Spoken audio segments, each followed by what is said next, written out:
नमस्कार मो YouTube channel को आपण मानक स्वागत। आज आपण मानक पई एक नॉनवेज रेसिपी नहीं आसी रोही माछ आलू तरकारी। एठी एबे हमें किछि सामग्री नहीं छे आलू अदा रसुण पियाज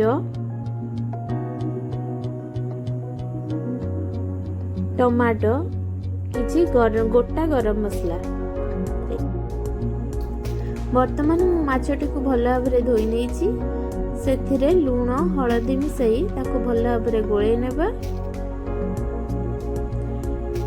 माछ गोले सारिबा परे मु अदा रसुण टमाटर एक पेस्ट प्रस्तुत करी नेछि।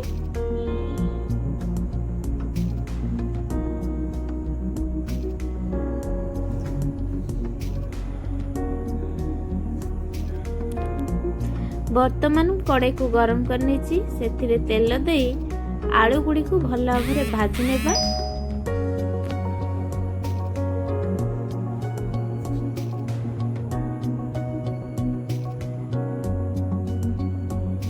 एहीपरी लाली लाली हेबा पर्यंत हमें भाजिबा।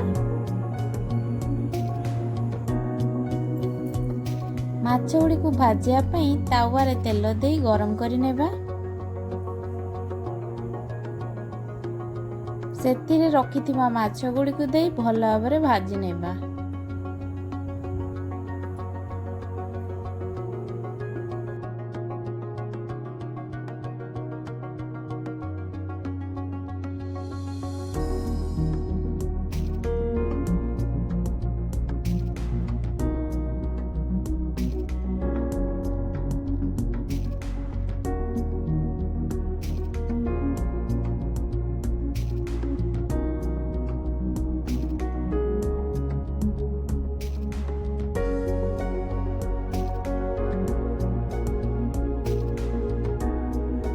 देखंतु माछ गुड़ी को आमर भल भाव भाजी हो जाइछि।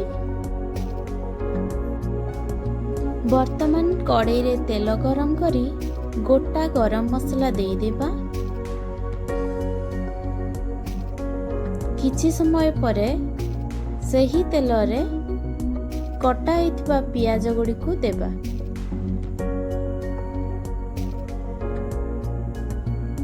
पियाजटी को भल भाव भाजी नेबा। बेसी भाजीबा नहीं, जेमती लाल हेबा पर्यंत भाजीबा। सेतिरे पूर्वरु रखिथिबा अदा रसुण रो पेस्ट को ऐड करि देबा।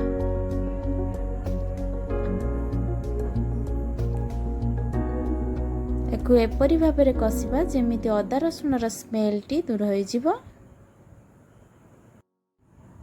वर्तमान सेथिरे 1 स्पून हलदी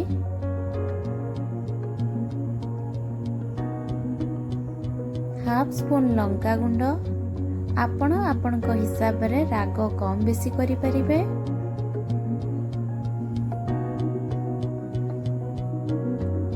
हाफ टी स्पून गरम मसाला हाफ स्पून जीरा गुंड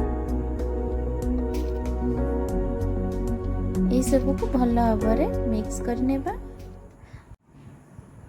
देखंतु मसलाटी प्रस्तुत हो जाइछि। मसलारू तेल मध्य छाड़ी गलानी। वर्तमान आमे सेतिरे आलू फ्राई होइतिबा आलू गुडी को ऐड कर देबा एवं भल भाव कसिनेबा।